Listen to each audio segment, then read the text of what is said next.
Welcome to STARFISH Speaks on WERE 1490. We're so pleased to be here today to talk to you about what is Starfish and to speak with Stuart Muszynski of Values in Action. We hope you'll join us in the discussion today by calling in 216-578-1490. So pull up a cup of coffee, grab a cup of coffee, pull up a chair, and join us today. So I am so pleased today to have two of my special friends assisting and being in session today. So co-hosting today is Adrienne Calicides. Hello, Donna. Hi there. A parent of a child with special needs and an experienced general ed teacher. And we also have Stuart Muszynski, is the president and CEO of Values in Action Foundation, a character-building education and training organization. Through school workshops, community events, leadership training, and media programs, Values in Action empowers teens and adults to build communities of kindness, caring, respect, I'm assuming inclusion, by putting their values in action wherever they go. Purple America is a national initiative of Values in Action Foundation to refocus the American conversation to a civil, productive, respectful dialogue around our shared values. Stuart is also the author of Searching for Values, a grandmother, a grandson, and the discovery of goodness, and is a regular contributor of Huffington Post. I'm Donna Gilcher, and let's get started, the host of your show, and let's get started.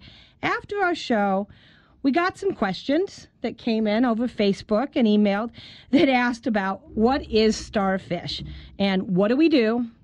And so very simply, its purpose is to making schools a more exciting, satisfying, and enriching experience for everyone, including those with disabilities involved in the educational process. This is done through looking at what is called our 5 Ps: programs, people, places, policies, and processes within the school, with a focus always on what our 4 guiding principles are: respect, trust, optimism, and intentionality. It addresses the global nature of schools. It's all based on the work of Dr. William Perky and Dr. Betty Siegel, 2 fabulous friends of mine, who worked and who developed the invitational education theory being used across the country in schools, of practice of designing to create a total school environment that intentionally summons all the people in the school to realize their relative boundless potential. Starfish Advocacy uses this foundation to invite all the members of a student's IEP team to come together using the 4 guiding principles, the 5 Ps, to create an individual education program that allows the students to reach their full potential. This may sound complex, but it actually is really simple. Don't you think, Adrienne? I do. Perky really had a good point. We all love the beloved starfish, and it kind of makes me think of his quote, or turn it into a little fable. The starfish lives to eat oysters. To defend itself, the oyster has 2 stout shells that fasten tightly together and are held in place by a very powerful muscle. The starfish finds the oyster and places itself atop it. Gradually, gently, and firmly, the starfish uses each of its 5 points in turn to keep the pressure on the oyster muscle, hoping for its wonderful meal, right? While 1 point works, the other 4 rest. The single oyster muscle, while incredibly powerful, it doesn't get any rest. And inevitably and irresistibly, the oyster is opened, and the starfish wins its meal. A consistent, steady pressure from a number of points. Even the weakest animal can overcome the strongest muscle.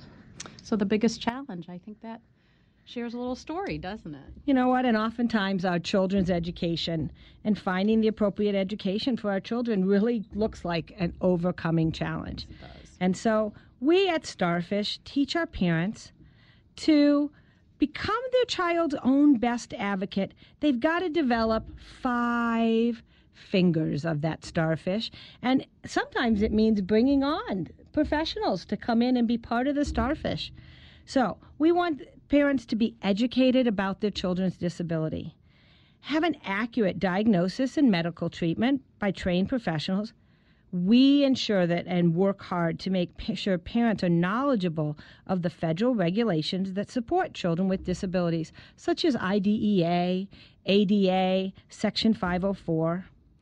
We want them to have knowledge about how their child's disability or illness manifests itself and impacts their learning. So how does their child's learning get interrupted? As well as, what are their child's strengths?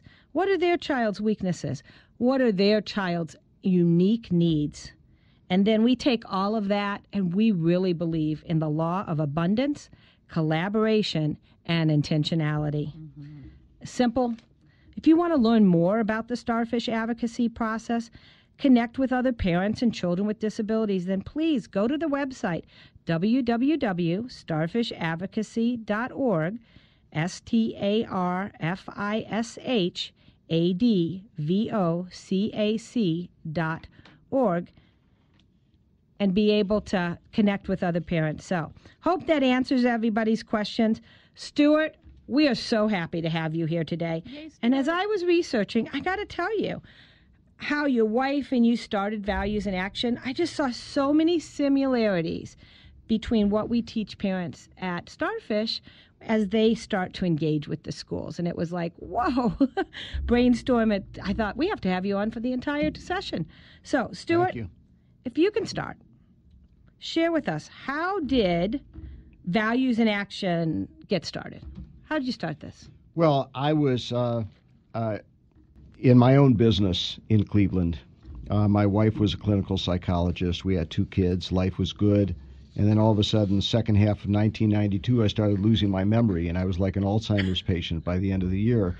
My wife took me to the doctor. Doctor said, yeah, you have a big problem, but it is because of a prescription drug reaction.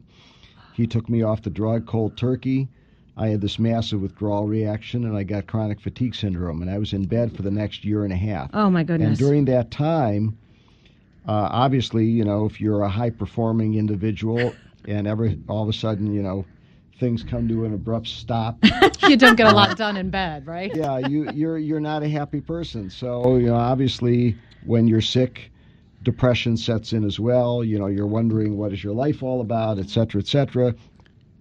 So about 6 months into my illness, I went to see a cognitive therapist. I didn't even know at that point that the word cognitive therapist. We have so many of our kids that actually get cognitive therapy. It's awesome. It's awesome. And I had a wonderful cognitive behavioral therapist, Steve Hampel from University Hospitals. And he asked me during our first session, so what are the messages you're sending yourself? And I said, well, I don't know. I never thought of it. I guess I'm telling myself I'm failing myself. I'm failing my family. I'm never going to be successful again. He said, yeah, I suspected that those are the messages you're sending yourself. But in order for you to heal, even though you have a physical illness, in order to heal, you need to boost your immune system, and you have to do that through love. Oh, and that's interesting. He referred me to a book that was written by the guru of mind-body medicine, Dr. Bernie Siegel, out of Yale New Haven Hospital. And he was a cancer surgeon, a pediatric cancer surgeon.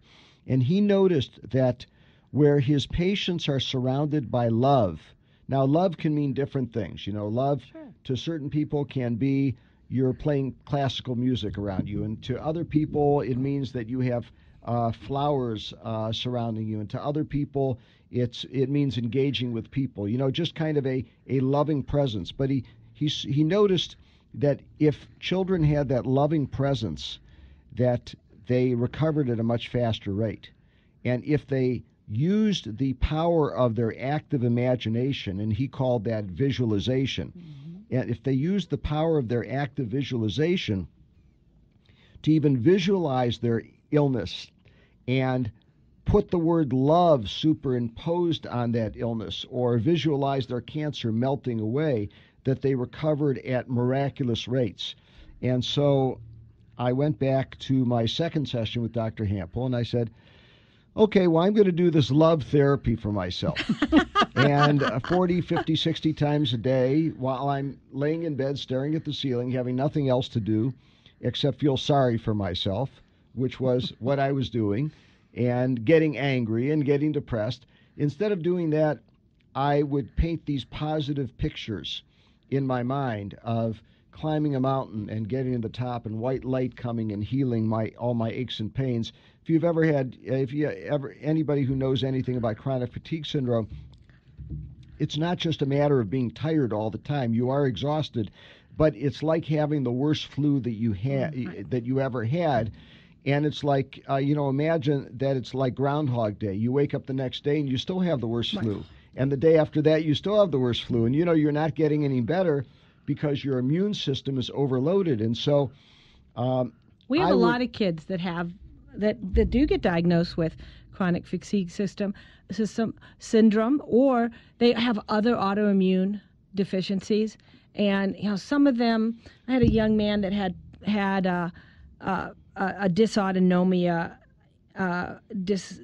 disability, and he said that it feels like he's having to get up and walk through caramel syrup, and Trudging. That it just is ridiculous, and he never knows if he can even make it to the corner of the caramel syrup container because it's so tiring just getting up too.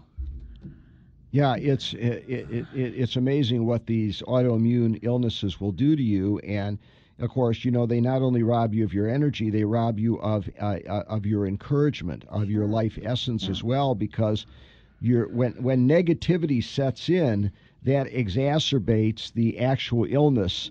And negativity, we know from negative people that negativity breeds negativity and positivity breeds positivity. So what I tried to do in my own life was I tried to create an aura of positivity around me at all times. So anytime I imagine something negative, like you're not going to succeed, you're never going to get better, and the mind goes in funny directions, or you're going to get worse, or you're going to die, you start catastrophizing. Yes, you do. I would create a positive picture in my mind of people helping me, of visualizing God, visualizing my father who had been deceased for several years before, of walking throughout beautiful gardens, which I love gardening, so that was an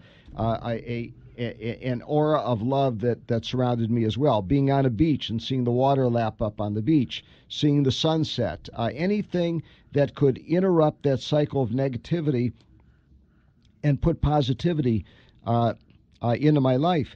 And 6 months after doing that for 6 months, I felt better. I just had a bounce in my life. The bounce back in my life. I had some positivity and optimism in my life. And then 6 months later, I was able to get out of bed. And during that time that I was doing these visualizations, the mind, when you become proficient at visualizing, the mind, like in your dream state, the mind goes to different directions. So you can start in one direction and your mind will take you, into different realms. So during one of these visualization experiences, I picture myself in front of a group of high school kids. And that's a rough audience. There's a scary audience. And I'm talking about love, and I'm talking about how they can turn around their negative environments. And then after I had that visualization experience, the following day, I went down in my kitchen. My wife was there, and I picked up the Plain Dealer for the first time in a year and a half. And I open it up, and the front page is kids killing kids in schools. Yeah. And I turned to my wife, and I said, I think that God has a new mission in mind for us, that we need to share my experience of creating positivity and creating love in any environment with kids in high school so that they could turn around their negative environments. So we were very fortunate. We found a champion teacher.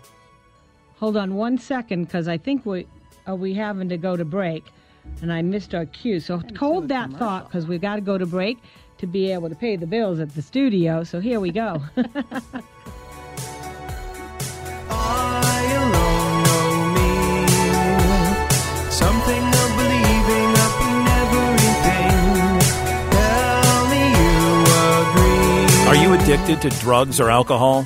Even if you think you might have a problem, call this number right now for free information. 800-610-4417. That's 800-610-4417. By calling the Addiction Rehab Specialist, you're taking the first steps to recovery. Their advisors are ready to match you with a proven 5-star facility right now. The call is free and the information is free. 800-610-4417. The federal government says you can have up to 90 days off work for treatment. And if you have insurance through your employer, it could mean little to no cost to you. This free call is completely confidential. Seriously, pick up the phone and call us now. Our advisors are standing by. 800-610-4417. 800-610-4417. That's 800-610-4417. 800-610-4417. Addiction Rehab Specialist is a network of independent treatment centers and placement services nationwide. And now, a message from the American Migraine Foundation.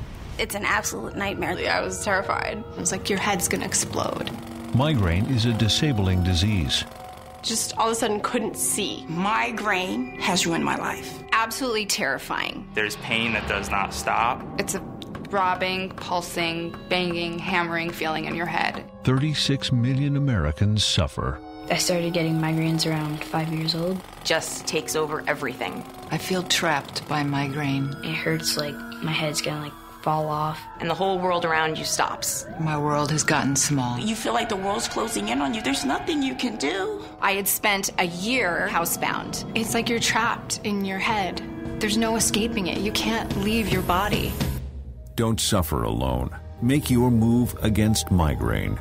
Visit AmericanMigraineFoundation.org to find help, learn more, and get connected.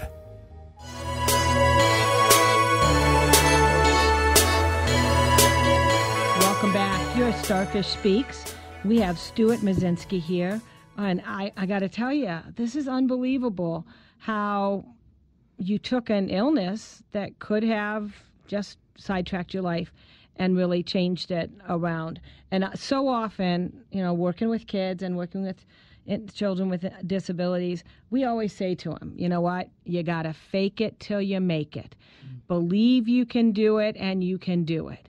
It's all in the mind over matter. How many times we say that in the classroom? Absolutely. And stuff. So, Stuart, bring us back. You were talking about going down to the kitchen and saying to your wife, I think we're getting a mission. We've got to change what we're doing, and I think I need to be doing this. So my wife was a clinical psychologist, still is a clinical psychologist, PhD in clinical therapy, and she looked at me and she said, let's do it. Let's do it together. I was kind of surprised because, you're really starting from scratch, and it's like anything else. If you knew then how much effort it would take to get everything off the ground, maybe you wouldn't do it. But, your passion, drives you to do it. And your sense of mission and vision also drives you to do it. And I felt that this was a new mission for us. And we both embraced it. So we found a very talented teacher at a suburban school in Burton High School, Charlie Caputo, who was one of the co-authors of the Holocaust curriculum for the state of Ohio. And he embraced the idea of the first Project Love all-day training for all the juniors in the school. He went to his principal, Dave Beaton, and Dave Beaton also embraced it. I was kind of surprised because I just couldn't imagine that educators would be this kind of a pushover for a new program. And I'll tell you in a moment why they were such a pushover. So in May of 1994, we did our first Project Love training. Dr. Bernie Siegel helped us put our first curriculum together, and it was an all-day training consisting of 3 elements. One, making a case to young people about violence and misunderstanding and why violence and negativity occurs. Number 2, the bystander effect, how 90% of any system, you see negativity happening, or you see a kid with disabilities being bullied, or you see somebody struggling in school, and you stand by because it's none of your business. Or you know what? If I talk out or if I say anything, you're going to be ridiculed. They're going to come after me. And number 3, how you can reverse all of this through the power of love and the power of kindness and the power of empathy.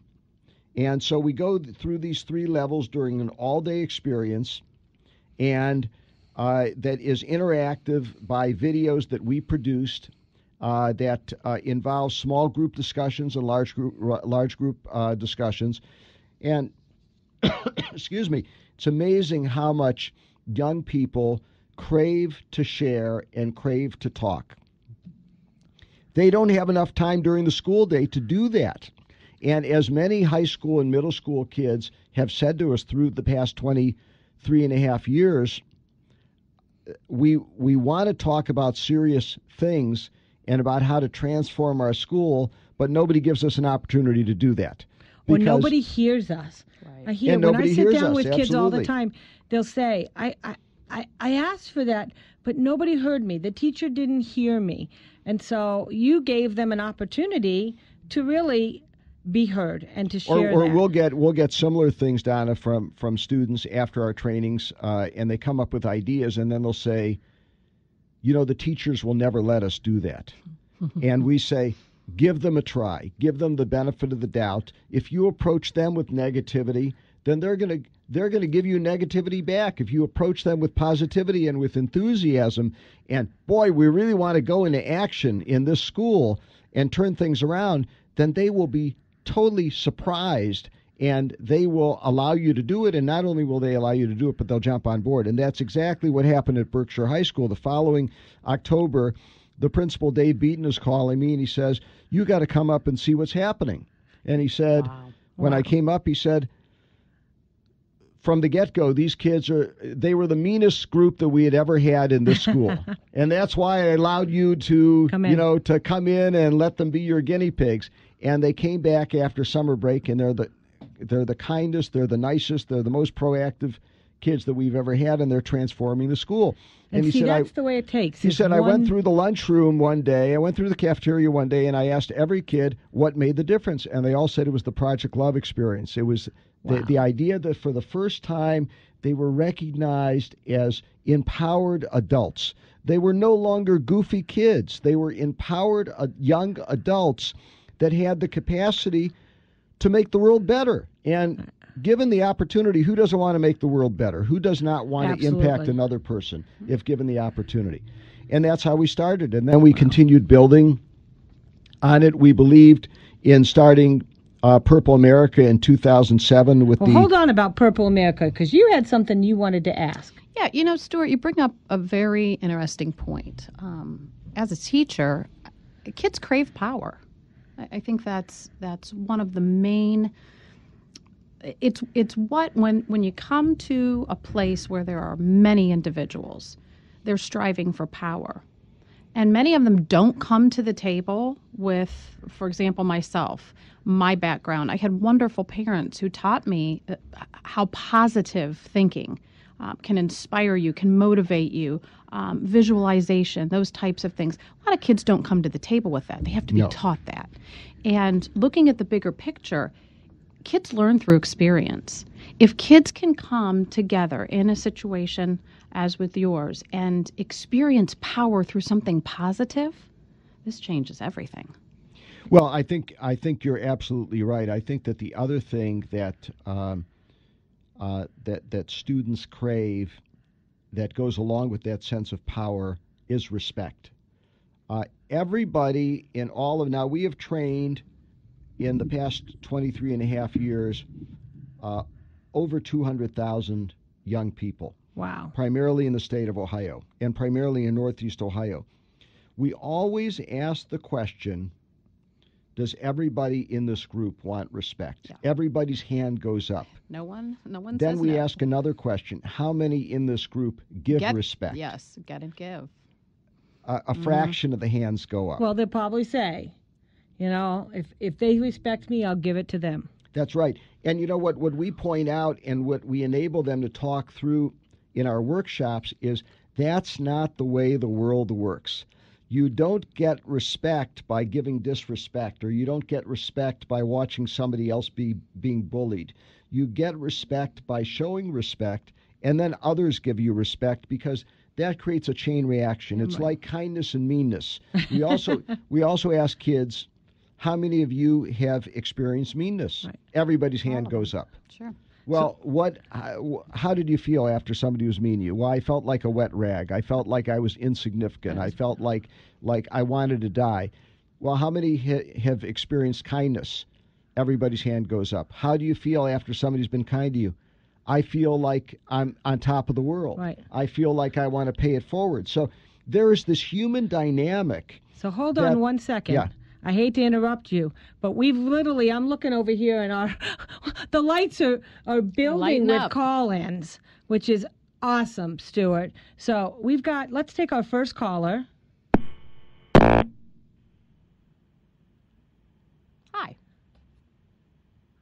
I can't hear them. Oh, sorry, guys, I forgot to clear you. Hi. Hi. Your question. I have a question for you. Where did you get the name Purple in America? Well, we got the name Purple America because purple is a blend of the red and the blue. And we wanted to make a statement that America's values, the values that we share, that we all buy into, and we got those values. If you look on our website, purpleamerica.us, it'll show you the 12 shared values that are distilled from 9 communities across the country, where we interviewed over 1,000 Americans on the streets, and we asked them 2 questions. What are the values that connect us as Americans, and what do Americans stand for? And we got the same answers out of whether it was in the slums of Atlanta or Little Rock, Arkansas, or Cleveland, Ohio, or New York City or Los Angeles, where you would assume that people are so different culturally, socioeconomically. Yeah, they are different in some respects, but on a values spectrum, they're the same. So we felt that this myth that Americans don't agree, and this myth that we even have today, that Americans are so different, or that there are culture wars. There are not culture wars where we are talking about values. There are culture wars where we're talking about agendas. Then you get into culture wars. Interesting idea. But if you start with the values, we wouldn't have the disagreements that we have today. And that's what Purple America stands for. Awesome question. That was a really good question. Okay, we have another caller on line 2. Oh, we lost him. All right, we have a caller in line 2. Go ahead and give us your question. Hello, who are you? Hi, Donna. It's Peter. Hi, Peter. How are you? I'm fine. How are you today? Where are you calling from? From Hawaii. Oh, wow. My goodness. Hey, we made it to Hawaii. All right. Woo. All right. So, Peter, what's your question today for Stuart? My question for Stuart is, how do you keep stability in schools when society itself is so uncivil? That's a fabulous question, and it's something that we struggle with every day. And I'll tell you, the answer that we have come up with is that, and we're pushing this through the NEA and other teacher organizations, that teachers must become nation builders. In Japan, they call their teachers nation builders. In our country, we call our teachers maybe public servants. Maybe we hurl some other nasty names at teachers, but teachers are no longer elevated as they are inculcating the next generation of leadership, and they're educating our children. That's so true. Yeah. So I know when I was a kid, teachers have to find the time to inject civility into the classroom. We have a teacher, last summer, we did the Purple Tent, the civility destination at the RNC convention. And we pulled together major thought leaders that were at the convention who normally would be disagreeable and would disagree on almost everything. Grover Norquist and Matt Dowd very rarely agree on things, but we pulled those kinds of people together in panels to talk about, to start with our values, and then we got them to agree on agendas. But if you start with agendas, you'll never agree on values. Awesome. So as a result of that, we get a phone call from a teacher at the Wellington School in suburban Columbus, Ohio, Greg Harris. And he says, we'd like to use your content to do a civility day in our middle school. So he did a complete civility day teaching civility to kids. And that's what we need to have happen in America. We need for the teachers to set the example. And we have a whole values and civility curriculum on purpleamerica.us. I saw you could download it for free. Yeah, you could download it for free. We have workshops that teachers can start at projectlove.org. We have one of our workshops, Stick Together, which enables elementary through middle school kids to build a duct tape wall with their names on swatches of duct tape, committing to a civility and anti-bullying pledge and learning about the power of kindness. And we use the metaphor of duct tape because if you take one strip of duct tape, you can rip it. If you take two and you put it back to back, you're not going to rip that duct tape. So if two human beings stick together, they're not going to be ripped apart. That's creative. What a great I like idea. that. And that's a free program that where high school kids go into the middle school and elementary schools and they facilitate that program. And it's all for free. And this Stick Together program is being initiated by teachers all around the country. We now have 205 schools that used it last year in Ohio, California, Colorado, and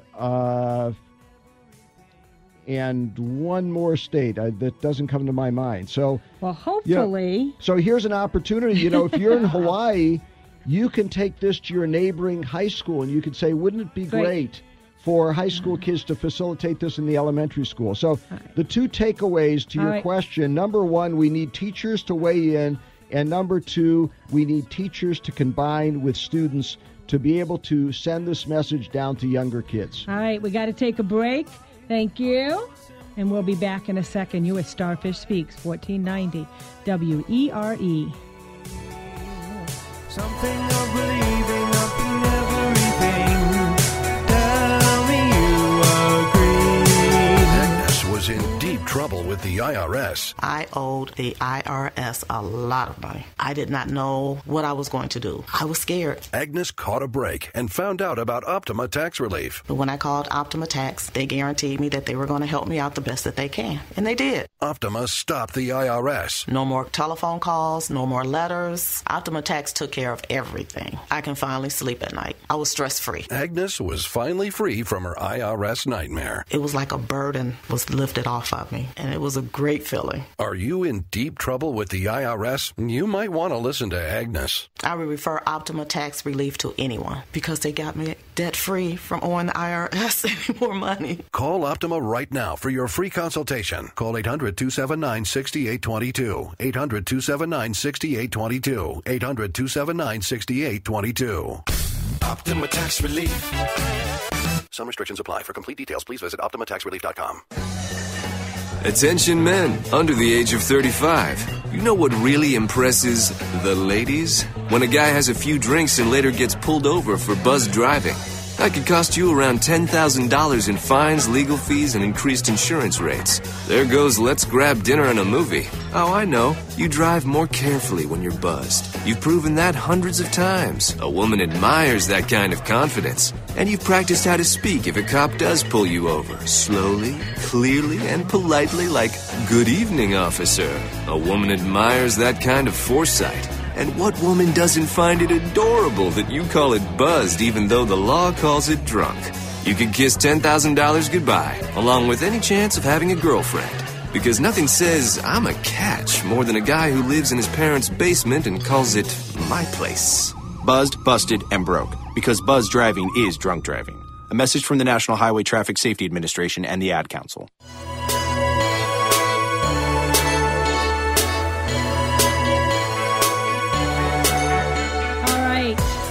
We are back.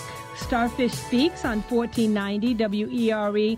We've been having some great questions called in, so please pick up the phone and give us a call in so that you can ask Stuart a question. 216-578-1037. 1490. So, Stuart, I got to tell you, I am so fascinated at the project and the wealth of things that you've been doing in such a short time even. But so I want to go back. Could you share with us what those basic 12 values are that you have found that everyone sort of seems to agree with? Sure. The 12 shared values are equality, opportunity, giving back, love and respect. I think doing the right thing, right? Doing the right thing. Let's see. Maybe community falls into there? Let me take a look at my sheet here. Family, freedom, faith, success, the good life, and self-expression. Now, it's interesting. We have a lot of debate in our country right now about people not living the good life. And we were really criticized at the genesis of Purple America 8 years ago for putting the good life in there. But by interviewing people on the street, we felt the pulse of America.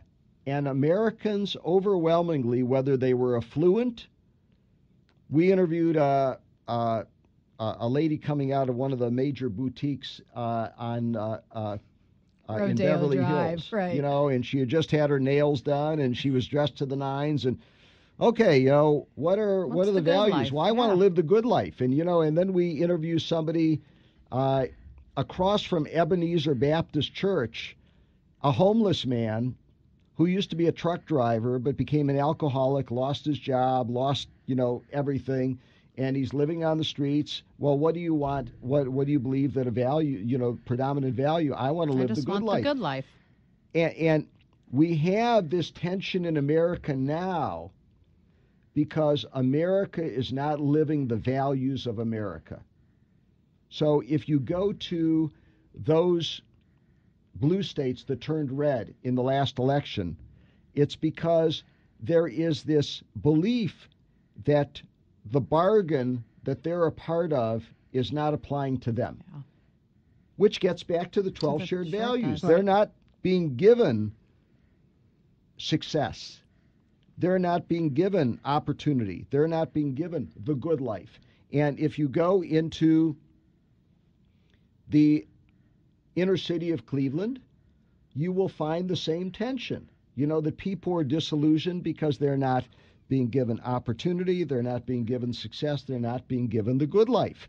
So if we start refocusing on what are the values that we share that we can rally around, and how can all Americans be given a road to opportunity, a road to the good life, I honestly believe that we can come together as a country because we have this broad alignment on values. And that is the encouragement that I have with this horrible tension that we're having in our country right now. I don't believe that we are as divided as the media reports us to be. Make it out to be. So let me ask you a question. Is the good life, though, I would assume the good life is being defined differently for every person. I would agree with that. that. Well, I'll tell you the way one man in Atlanta, if you go on to purpleamerica.us and you go on to educator tools and our videos and you click on Atlanta, you'll see one man saying, yeah, I love America. I want to live the good life. I want to eat at Benihana's. That was his definition of the good life. He wants to eat at Benihana's, And he's allowed to have that definition. He's allowed to. That's the whole point here. The whole point of that he can define the good life as eating at Benihana's, and another person can define the good life as walking through Holden Arboretum and having the freedom to walk through Holden Arboretum, and another person is going to define the good life that I want to put my children through college. Sure. And that's America. That's the beauty of America. And something I used to teach my students when I taught history, and I think this really applies. Throughout history, differences have created, all sorts of tension, wars, disagreements, and ours is not necessarily a better way, it's just another way. And looking at that picture, it's okay that you have your values and your views, and that I have my values and my views, and that we can agree on love, passion, agree on things that out there in the world make it a better place, even though those... Agree. If in schools, educators enabled kids to agree on nothing else but the golden rule, our world would be totally different. Yes, it would. And I just want to share something that's very exciting that is really on that point. We do for many of our schools, we do a teacher training that's called What's the Way, that builds off of the Purple America website and the videos that we did, and it culminates in the teachers and students defining the way that they want their school to behave. Cool. So the core values, and we did this 2 weeks ago at John Adams, and John Adams is a very unique school, and we are evolving a very unique program at John Adams, and as a result of that, I want to just read the values that the teachers are now going to be integrating and emphasizing with all the students at John Adams. So this is the John Adams way, and it starts with just the basic principle of treat others the way you would want to be treated. And we put it on a real nice graphic. Oh, that's beautiful. And I can send this to you, Donna, for you to put on your website. That would be great. Okay. Is it going to be up on your websites too? Yeah, it's going to be up on our website. So the John Adams way, treat others the way you want to be treated. We also stand for honesty, being positive, hard work, persistence, showing up / being actively engaged, aiming high, being responsible, believing in excellence, being humble, being kind, having empathy, having courage, celebrating accomplishments, ours and others, being loyal, being grateful, being determined, completing what we start, and doing the right thing. So by teachers integrating these core values every single day at John Adams, it's going to be a totally different school. Absolutely. It will. Hey, you know what? Talking about John Adams, and John Adams is down on East 22nd Street. East 116th. East 116th, sorry. And, it is in one of the rough neighborhoods, and it's got a number of housing areas. I know there's been a lot of gang involvement and gang issues that are down there, but I understand you guys actually have a special project that you're doing this year with John Adams. And so can you tell us about that? Because I know that one of the things we wanted to do is have our listeners help with this project. Sure. Actually, we're doing a number of things with John Adams this year. Let me give you some of the statistics of where we're coming from. In 2015, the summer of 2015, the principal of John Adams, Dr. Terrence Menifee, did his own survey of every act of violence during the summer of 2015. And out of all of the acts of violence, homicides, other acts of violence throughout the city of Cleveland, 75% of those acts of violence were committed by a John Adams student, a former John Adams student, or somebody who had passed through John Adams. And that's when a light bulb went off in the minds of this longtime educator. I'll tell you, I know Terrence from a long time. I've known him probably, 15, 20 years. He is one of the best educators I've ever met. Wow. Incredible educator, incredible passion, and he really wants to transform the neighborhood. So all of a sudden, he realized the impact that the local high school has on the immediate neighborhood around it. Sure. Now, you look at the immediate neighborhood of the Mount Pleasant neighborhood, which I believe is Ward 2 in the city of Cleveland. Yep. And Mount Pleasant has the highest number of homicides in the city of Cleveland. Last year, John Adams lost 4 young men to gang violence. Oh, my goodness. And the list can go on and on and on. And on top of that, in 2015, John Adams had 175 suspensions for fighting, 128 suspensions for harassment or intimidation, and 258 suspensions for causing serious bodily injury. Wow, you know what? This is so similar to what's been done with the invitational education and bringing in that thing. We have a caller on the line. Welcome. Hello? Hello? Hello? Hello, we can hear you.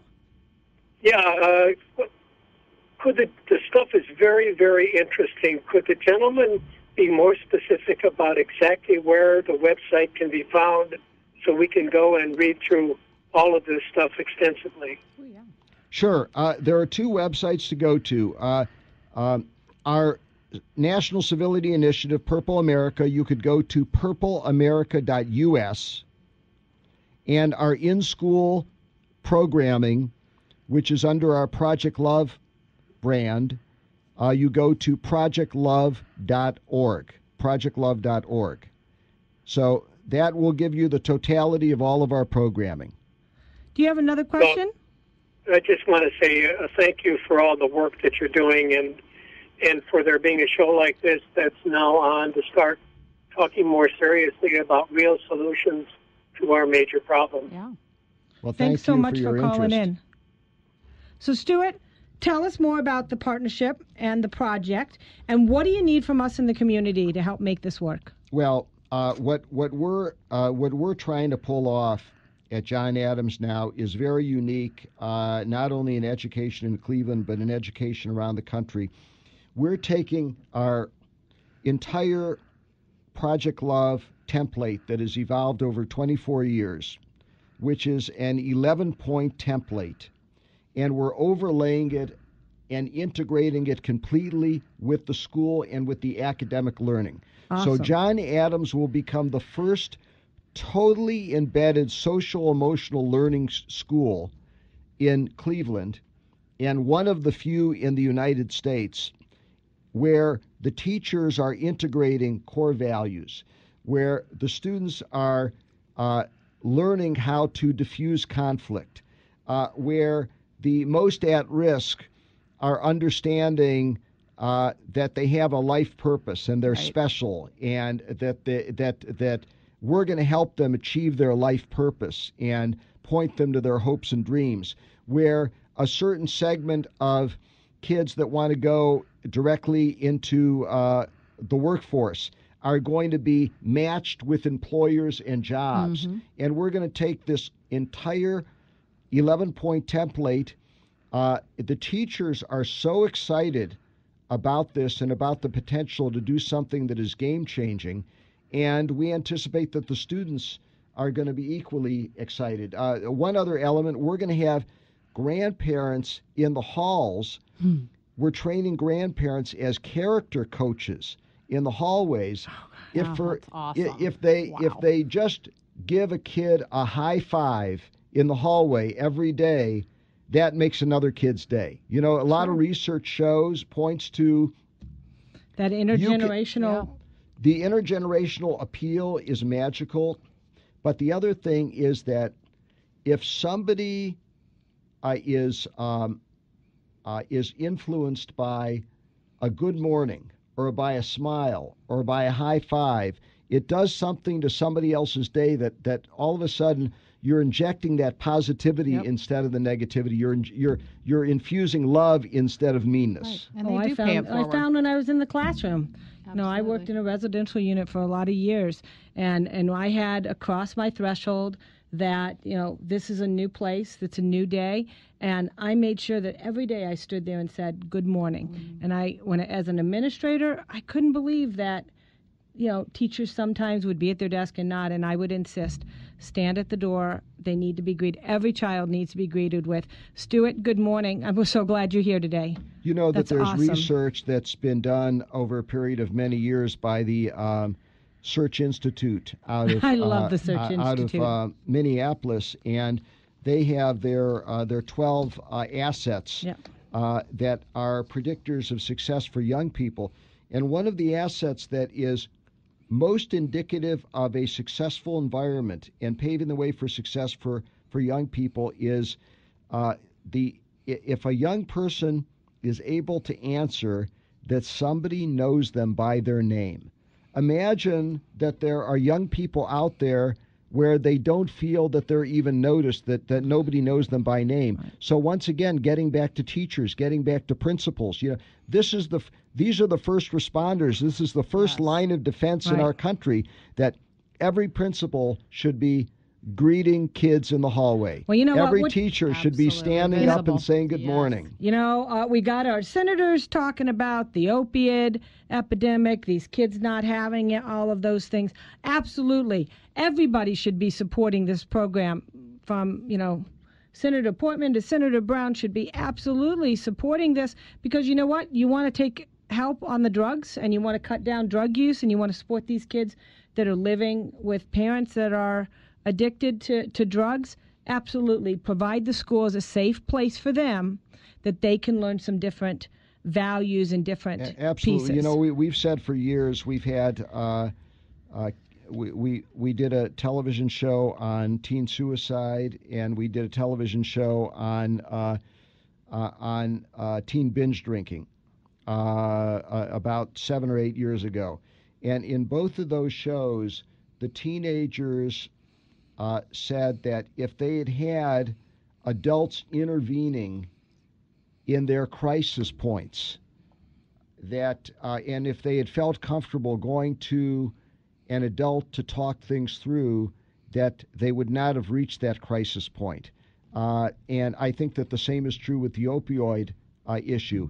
I think the opioid issue is, frankly, another symptom of the lack of love in our society. Absolutely. That if kids feel loved, now there are biologic and there are biologic reasons for drug addiction, and there are mental health reasons, mental illness reasons for drug addiction.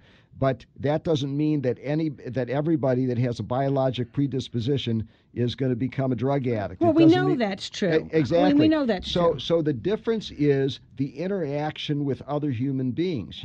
Can we wrap our arms around somebody who's in crisis, and can we say, we're going to help you, or we're going to point you in the right direction, or this is a temporary situation that you can overcome, or you have a special life purpose, and we're going to help you achieve your life purpose.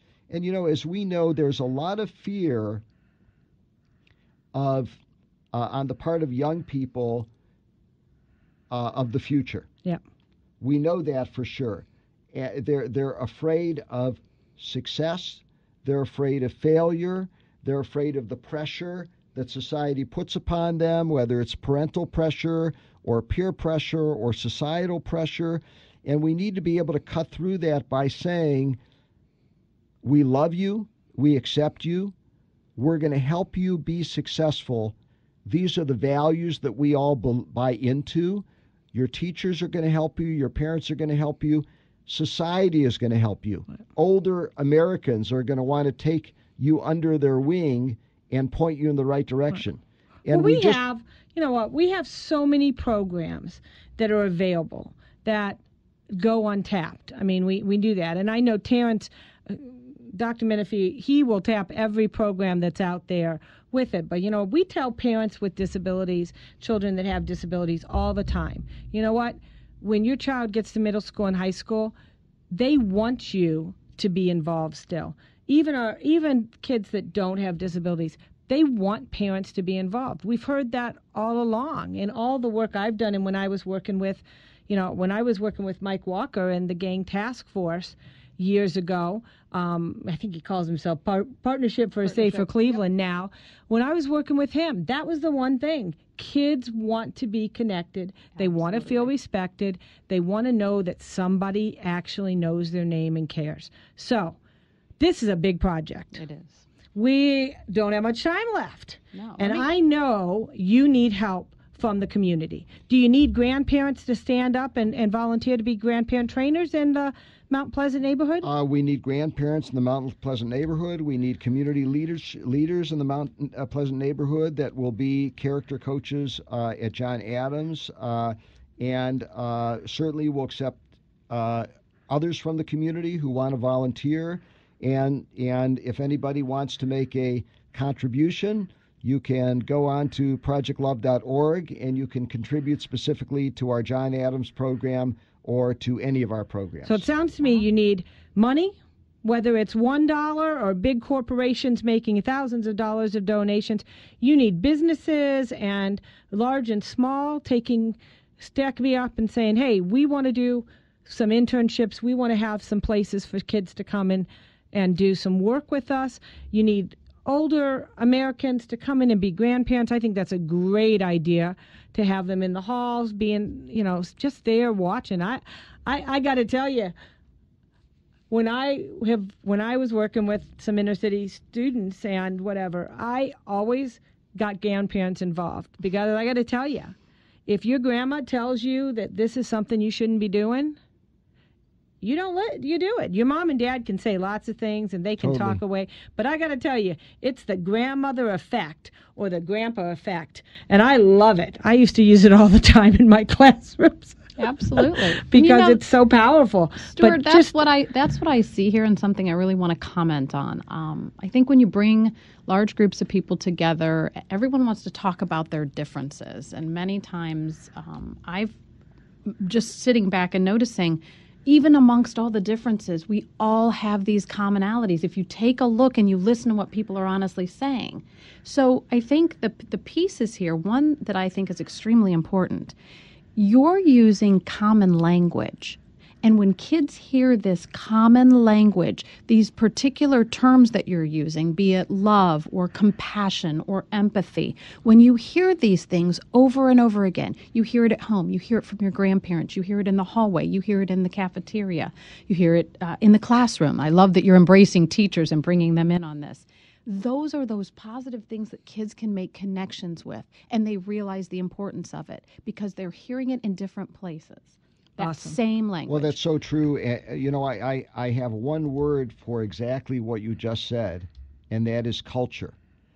Yes. The words, the repetitiveness, the social interaction, the people reinforcing the same ideas, ultimately that builds culture. And culture is what we go with as human beings. I mean, we can buy into a positive culture or we can buy into a negative culture, but culture does impact us, and culture ultimately becomes, getting back to cognitive psychology, culture ultimately becomes the basis for the ideas that we put into our mind. So we got about a minute left. So, Stuart, give us again the website that people can go to get more information, or a telephone number. Sure, you could go to projectlove.org or purpleamerica.us. And both will familiarize you with our programming. You can make a donation at either one. You can call us at 440-442-5683. That's 440-442-5683. And we certainly would love to hear your ideas and how you can plug into our programming. All right. So, Stuart, you're going to have to come back and give us updates. So I hope you'll come back and join us. Absolutely. Thank you so much. Every supplement month. I want to give credit to our theme song, Direction, by Logan. And it goes so well with our topic that we did today. So thank you all for joining us. Starfish Speaks at WERE 1490. We'll see you next Sunday at 1 o'clock.